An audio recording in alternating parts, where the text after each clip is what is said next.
Over the past few years, I've observed individuals and organizations navigate the pandemic, post-pandemic life and work, divisive rhetoric, wars, illnesses, and the list goes on. People are stressed out, burned out, fearful, and anxious, and they carry all of this stress and trauma in their minds, in their bodies, and right into work. The primary coping strategy is a common default reaction we all know as compartmentalizing. It's not only expected of people working in service of other humans, but it's celebrated and often worn as a badge of honor. The problem is, compartmentalizing is not a sustainable strategy over the long term. So that leads us to the question, what is? This question is at the heart of what my guest Kristen Cox and I dive into today on this episode of Service Without Sacrifice. We'll be exploring part 2 of my book, Tell Me My Story, Challenging the Narrative of Service Before Self, which is all about the stories we tell ourselves to help us survive the hardships and challenges we encounter in our lives. Kristin is a behavioral health coordinator for the Seattle Fire Department with over 3 decades of experience coaching leadership and designing intervention and prevention programs for various government, nonprofit, and private sector organizations in the Pacific Northwest. She's also a dear friend from whom I've learned a lot. I couldn't have imagined talking about this part of the book with anyone else. To give you some context for our conversation, I'd like to share the opening section of part 2 of Tell Me My Story, which talks about our surviving stories and how they help us show up in our day-to-day lives.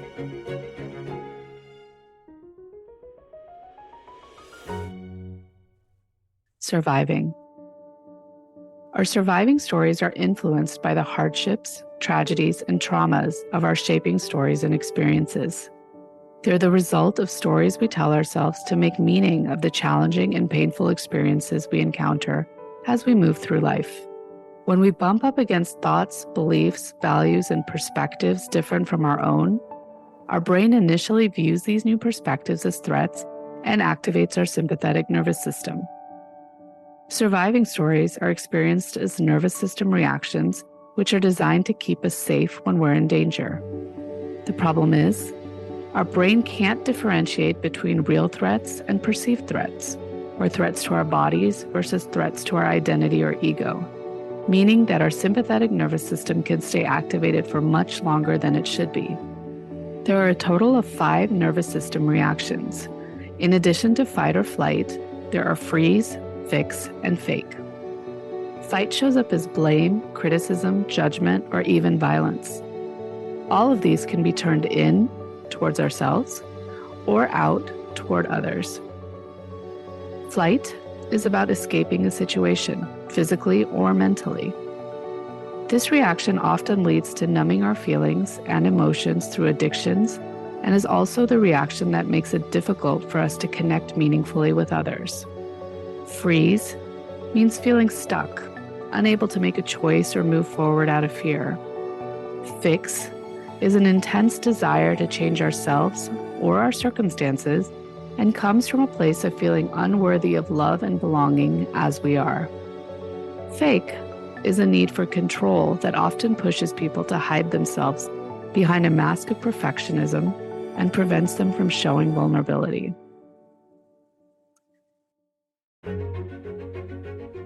Kristin and I work together to help leaders and groups create optimal conditions for healing from trauma and building resilience so they can keep doing the work of serving others without sacrificing their own health, well-being, and relationships in the process. This is important because we can't expect to keep serving others if we're exhausted and depleted. It's about putting on our own oxygen masks before we help others with theirs. In the conversation you're about to hear, we talk about normalizing these types of occupational traumas for first responders and other humanitarians. We also talk about what happens when compartmentalizing no longer works, the impact of trying to mute negative emotions, the role of self-compassion as we try to make new choices, and what leaders and organizations can do to address individual and organizational surviving stories. I'm Dimple Dabalia, and this is part 2 of a story about service without sacrifice. Kristen, thank you so much for being here today. I'm just really excited to actually see you after such a long time. Today, we're going to be talking about part 2 of my book, Tell Me My Story, Challenging the Narrative of Service Before Self. And the part that we are focusing on today is part 2, which is the concept of surviving. In the last episode, we talked about shaping. So really how our shaping stories create the lens through which we experience ourselves and the world around us. And I kind of think about surviving as the stories that we tell ourselves to help us try to make sense of the challenging and painful experiences that we encounter as we move through life. Kind of a protection mechanism that we, I think, generally have come to know as fight or flight, but as you and I know from our work, also includes freeze, fix, and fake.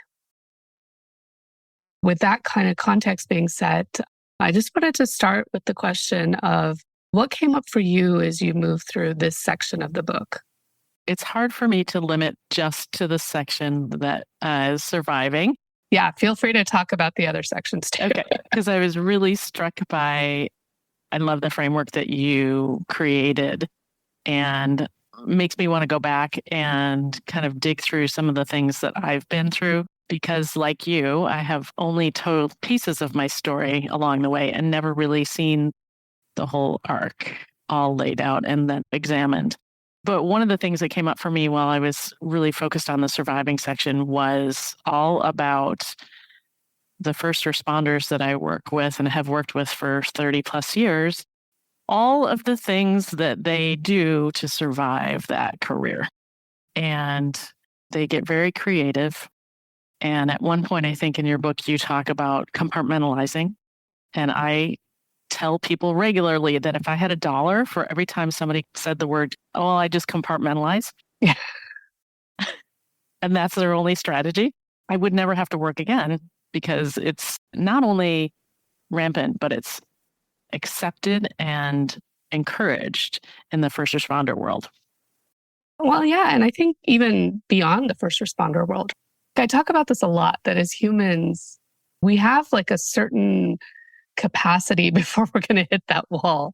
And when you're dealing with other human beings, like it's messy and it's challenging. And especially for first responders, the things that they're seeing and hearing and experiencing day in, day out, which I think about when I was I shouldn't say just because it wasn't just, but when I was listening to stories of persecution, trauma, torture, things like that, day in, day out, like these things wear on you. And I agree. It's very interesting that compartmentalizing has been celebrated almost, right? Like the more that you can do this, the stronger and the better you are. But we know that's not true. So can you talk a little bit about, well, I guess, first of all, your work with first responders, but also how do you see this kind of compartmentalizing strategy, which is not really a good coping strategy? How do you see it kind of breaking down sometimes for people or not working in the long run? Which is always. Yeah. It never works in the long run. For context, I've spent 30 years working with U.S. Coast Guard and the first responders there. And then also now I work with Seattle Fire Department and the responders here. And along the way, I've done a lot of other work with other agencies that are first responder agencies as well. Law enforcement, search and rescue, things like that. And I'm going to go one step further. We don't just encourage it in our culture. So that's kind of an organizational thing as well. But individually, people take great pride in their ability to compartmentalize, right? It's a kind of a badge of honor and courage.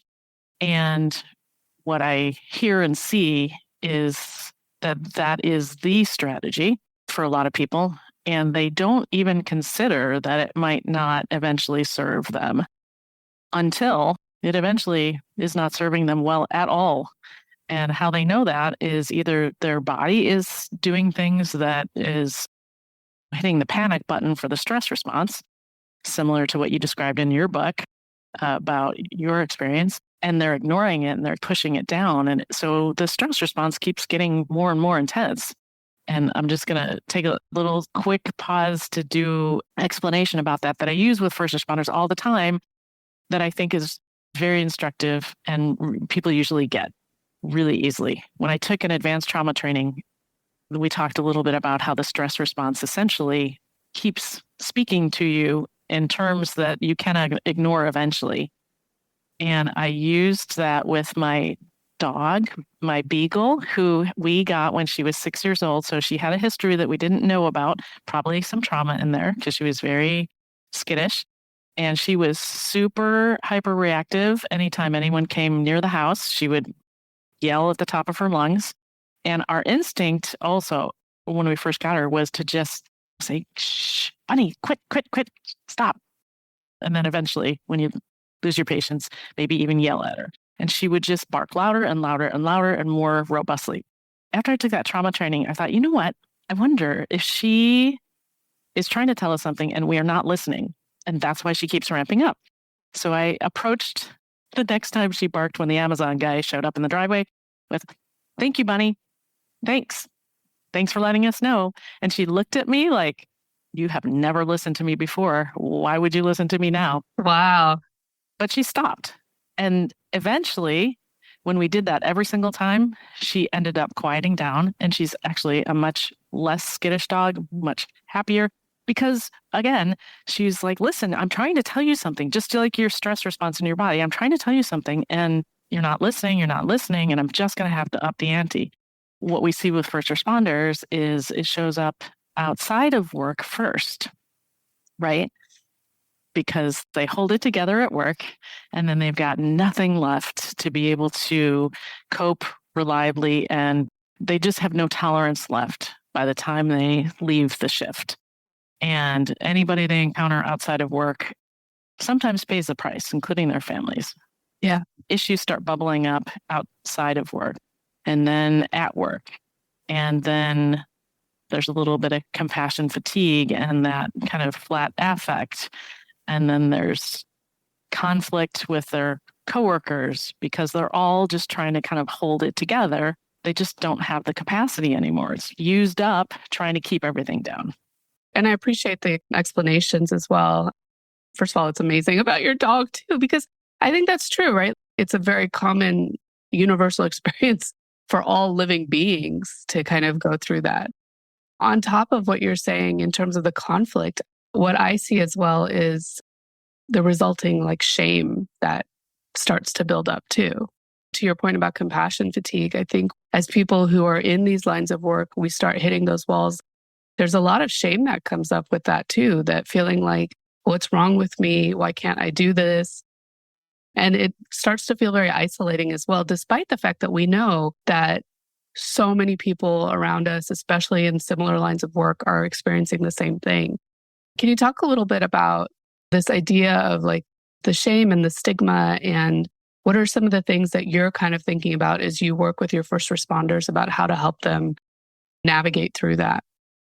I was doing a resilience talk the other day with some of our more seasoned folks, and one of them asked the question, and they were absolutely sincere in the question. We were talking about compassion fatigue, and they said, is it ever too late? And what I noticed is that willingness to be vulnerable in front of a small group of their peers and the desire to learn a different way. Yeah. Because after a certain number of years, all of that has taken a toll on relationships and energy and health and satisfaction in their job. And I was using an example of one of the challenges of wanting to mute your feelings as if you have a remote is that you don't get to mute them selectively. Yes. You want to mute the pain and the suffering and the shame and the guilt and the experiences that were not pleasant. But the problem is you don't have a selective mute. You only have one mute. And so everything gets muted, including joy, affection, intimacy, connection, playfulness, all of those things. And that's the thing that they want to figure out how to lift their finger off that mute button.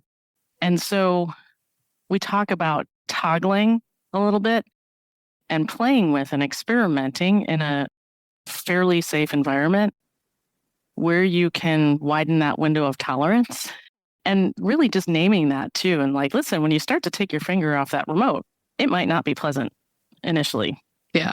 And if you can stick with it and you can kind of just do the things you need to do to ground and exercise the skills that you're learning to manage that stress response, on the other side of that are all these things that you're looking for: love, connection, intimacy, joy, fun, frolicking, all those gratitude, appreciation.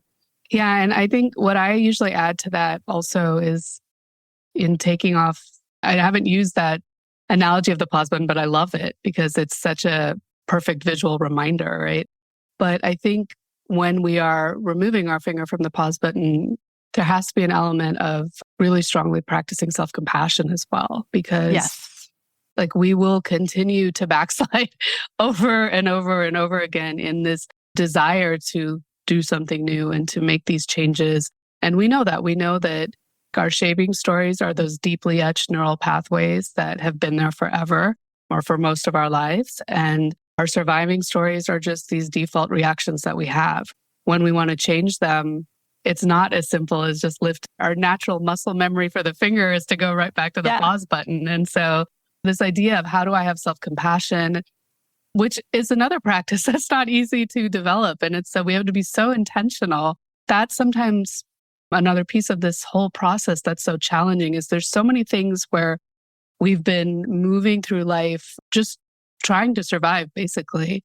And when we get to that point of starting to cultivate that awareness and noticing like, oh, this doesn't feel so great. Maybe I need to make some changes.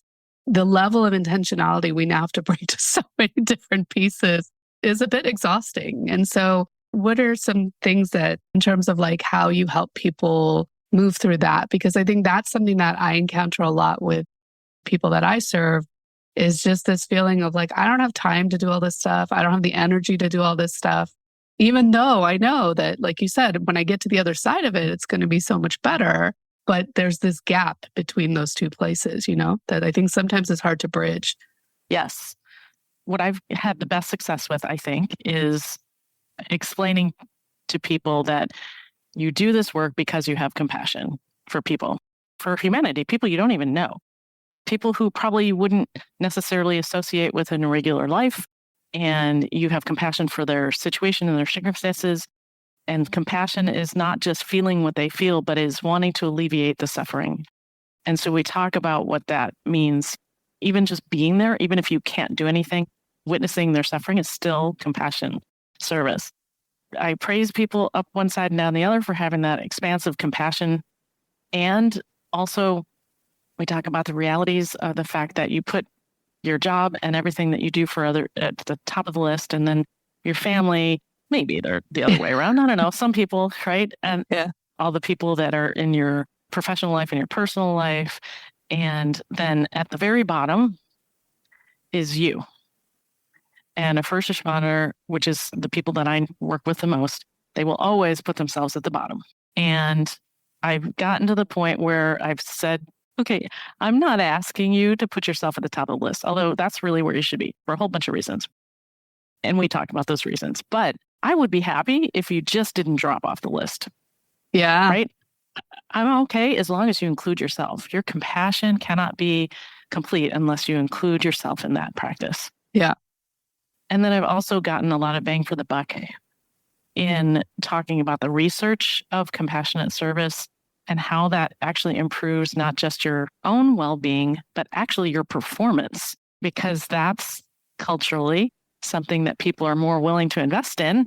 It feels less selfish than just for their own sake. I really like that. Maybe we can add a link to some of that research in the show note, if that's stuff that you can share. One other thing, in your notice, name, and navigate, I have begun including normalize. So notice what's happening, be able to name it, and then normalize it. Hey, you're human. You've been through a bunch of stuff. Yeah. You've seen a lot of stuff. Yeah. And then you can choose to navigate that. Yeah. I love that. And I think that's the big piece that's like missing. I hear a lot of people talking about, and I do see it, like we're definitely talking more about mental health and nervous system reactions, things like that. But this idea of normalizing is still a bit challenging, especially in the workplace, right? Because like you talked about the first responders, I use the term humanitarian, but I use that pretty broadly to include first responders. I use it as, anyone who's working to alleviate pain and suffering of others in this world. And so for anyone kind of in that line of work, like this idea of normalizing taking care of ourselves, normalizing the pain and suffering that we have as a result of our work. And on the flip side of this, getting organizations to normalize, like acknowledge and normalize that, hey, these are human beings that work for us. And they are also going to maybe struggle as a result of what they're seeing and how they're working and all these things. And this is, I think, really challenging because a lot of organizations are so focused on profit or productivity, which, again, I say this all the time, like, I get it. We go to work because there's work that needs to be done. So there has to be metrics. There has to be a way to ensure that work is getting done. However, having said that, I think that it's incredibly short-sighted for organizations not to realize that investing time and money and other resources into protecting the whole person that's working for them. I talk about duty of care in the book, and traditionally duty of care has been kind of limited to our physical safety and security in the workplace. But imagine if we looked at duty of care in this more holistic way, as looking at it as a whole person and recognizing how the work impacts people and then being able to kind of address it in real time. The possibilities for that, what that could do for organizations is really incredible in my mind. Yes. And again, a number of thoughts while you're talking, because it's just such rich fodder. I will say one of the things that we've been trying to do is with leaders is bake into the culture some of the skill sets and tools and understanding of what resilient teams look like. Because again, sometimes it's all in how you sell it. Yeah. People aren't necessarily willing, especially even leaders, to say, this is for me, this is good for me, but I want my team to be resilient. And depending on the leader, it's either because they want them to perform really well, or they want them to perform more, or under really desperate conditions they have no control over. They want their teams to be able to show up and be mission ready. And then lots of leaders also want them to actually be whole by the end of the shift or the end of the career. And so what we've been approaching it with is something called leading resilient teams. What does that look like? And the very first rule of that, just like you were discussing in your book, is you have to be able to understand yourself, that whole notice, name, normalize, navigate, so that you can role model it, because it doesn't matter what a leader says, it matters what they do or not do. And people are watching them like hawks. Sometimes I have conversations with other people in this line of work where they feel like they're flinging themselves against a brick wall repeatedly, that organizations just aren't willing to say, oh, great idea. Let's just take that on board. Let's put new policies in place. And so again, it's that doing what you can, being compassionate with yourself, but also the organization, because it takes a while for an individual. I love that poem, Autobiography in 5 chapters. Yeah. The first time you try something, you have an intention, but you don't even notice. And then the next time you have an intention and maybe you try something and it doesn't work. And then the next time you have an intention and it does work. And then the next time, then the next time, and the next time, it didn't work again. It's one step forward, 2 steps back. But that's true with organizations as well. But as long as we keep planting the seeds and connecting with other people doing this work, because that's such a big piece of it, we eventually, I think, tug the string enough that the systems that are in place that are keeping us kind of locked in this culture end up beginning to unravel, and in a good way. Yeah. No, and I really appreciate that. We have to keep showing up and, like you said, planting these seeds, because eventually they will take root and bloom into something. But you and I both do work with organizational trauma as well. And I know it's not a term that a lot of people are familiar with, but it's really this idea that just as we as individuals can get wounded, so too can the systems within our organizations. And it makes sense, right? Because our organizations are made up of people, and people create the systems. And if people are traumatized and wounded, they're going to create systems that reflect that. And so it's not surprising. I love the idea of having these moments with the leaders. You and I had the opportunity when I was with USCIS and I had launched the Daring Leaders Project to do something similar where we were really focused on helping leaders look at themselves first. And it was a very strange concept for people. Yeah. And I remember like when we would do like the end of the day kind of feedback that we would get every day and how the first couple of days people were like, what am I doing here? This is crazy. But that by like midweek, we started to see a shift happening and people were like, oh, okay. The word self-centered has such a negative connotation. And so it's not about being self-centered, but it's about being like self-first in a way, with the idea that if we put ourselves first and are keeping ourselves healthy, that number one, we're modeling that for the people around us, but it also has kind of that trickle down effect for our teams, right? Because if we know how to balance and regulate our nervous systems, we know with mirror neurons, we can help other people do that.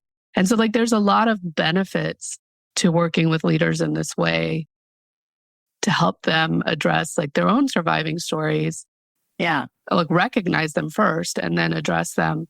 And I don't know, like I still hear people saying, oh, these kinds of things don't belong in the workplace. But I think we spend the majority of our lives at work, if not at the workplace. Like, where do they belong? Well, I'll tell you, after several decades of doing this work, I started asking supervisors, managers, and leaders, what is the most stressful part of your job? And it had nothing to do with operations. And they're very well trained tactically and strategically, operationally, but they had almost zero training in how to manage the things that really stress them out, which was conflict at work, managing somebody's performance.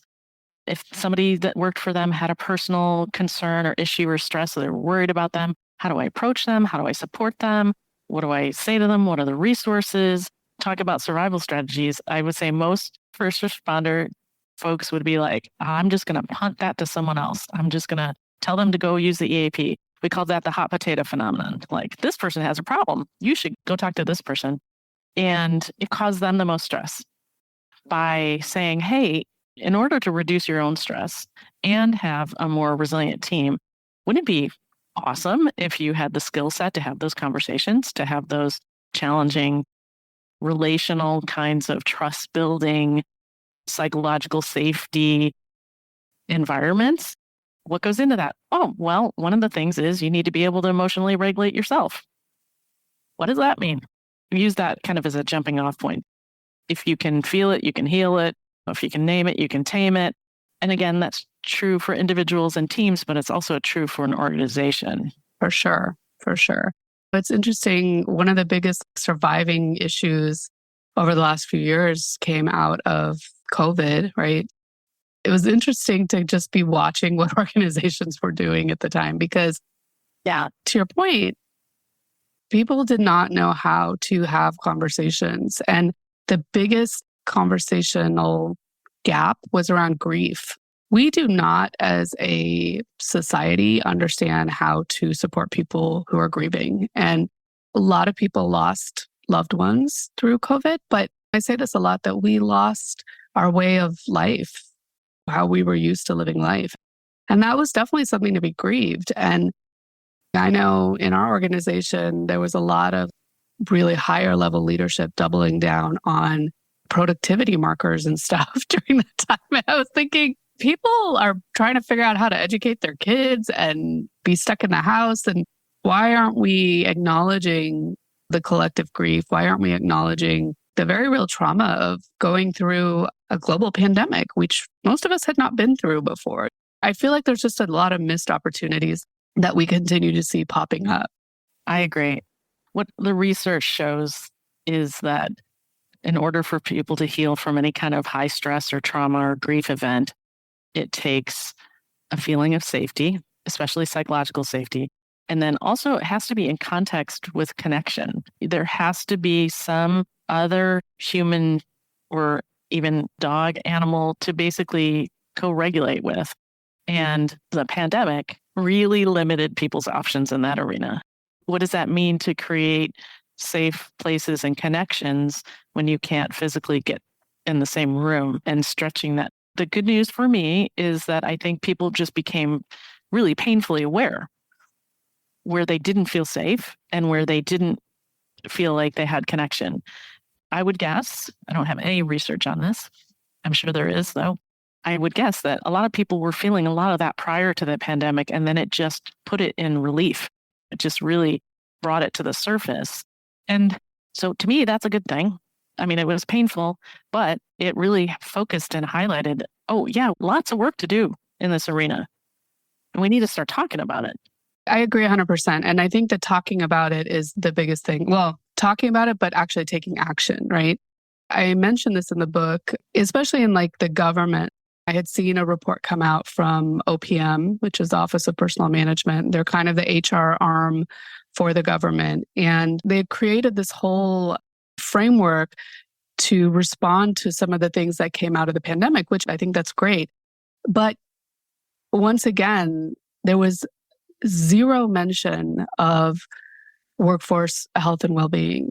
So this part is really important to me as I kind of work through this and want to support organizations, is like, I think this is an opportunity right now to start building these kinds of things, looking at how things are impacting the workforce into the cornerstone of everyday policymaking and workload assessment, things like that. Because to your point about normalizing, the more that these things become part of the fabric of organizational culture, the less they're going to be like these things that are going to take up a ton of time or anything like that, because it just will become part of the organization. We both have kind of used that analogy about the water that we're swimming in, like the fishes who don't know what water is because they're always in it.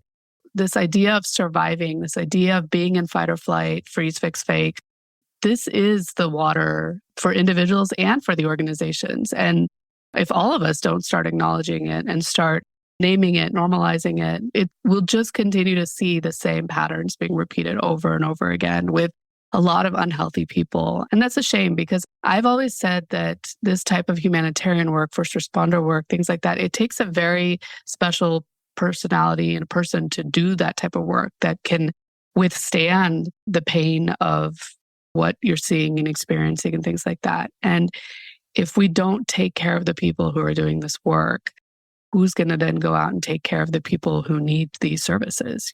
I will often hear some of the folks who are kind of edging towards retirement in the first responder world commenting on the differences in generations as the new folks are coming in.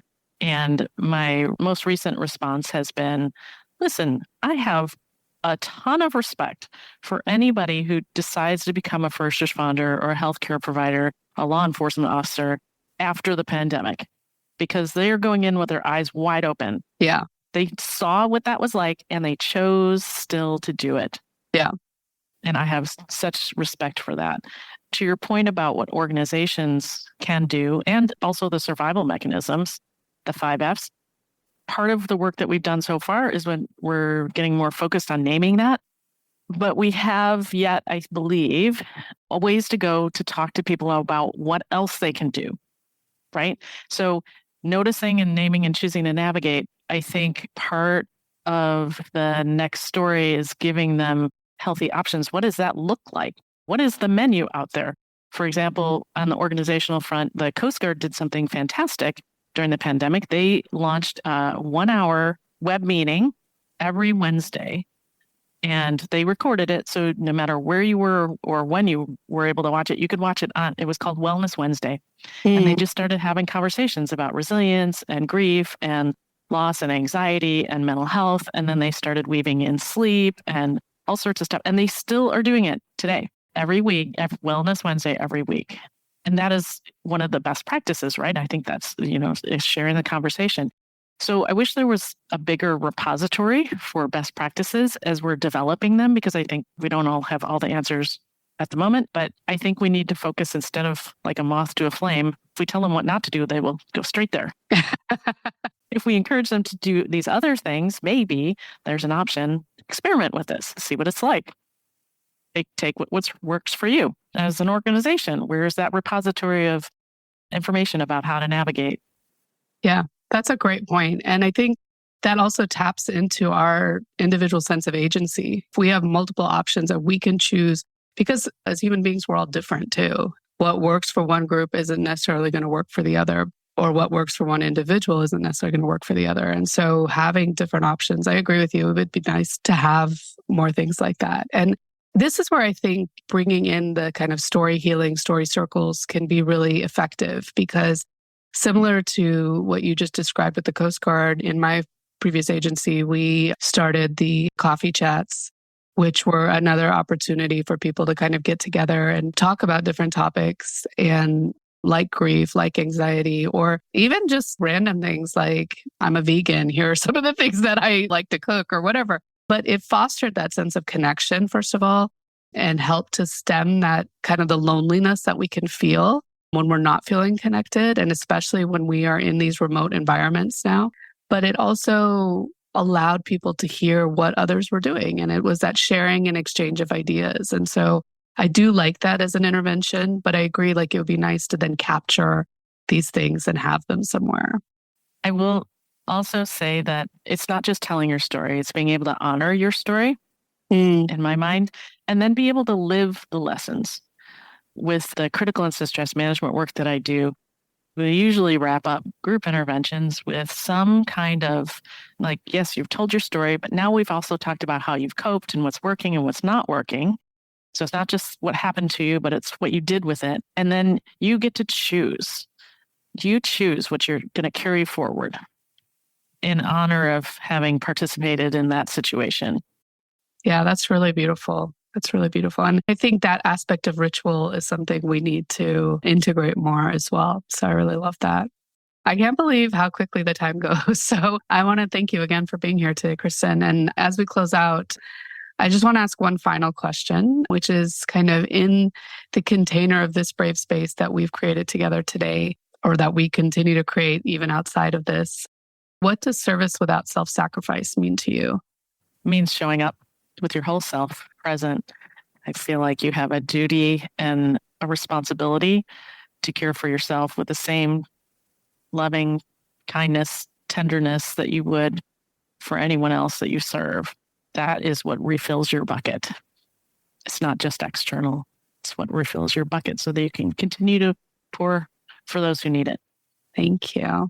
Thank you so much for taking the time to be here and for all the extraordinary work that you're doing in the world. I have learned so much from you, and I'm really grateful for all the opportunities we've had to work together, and that hopefully we'll continue to do in the future.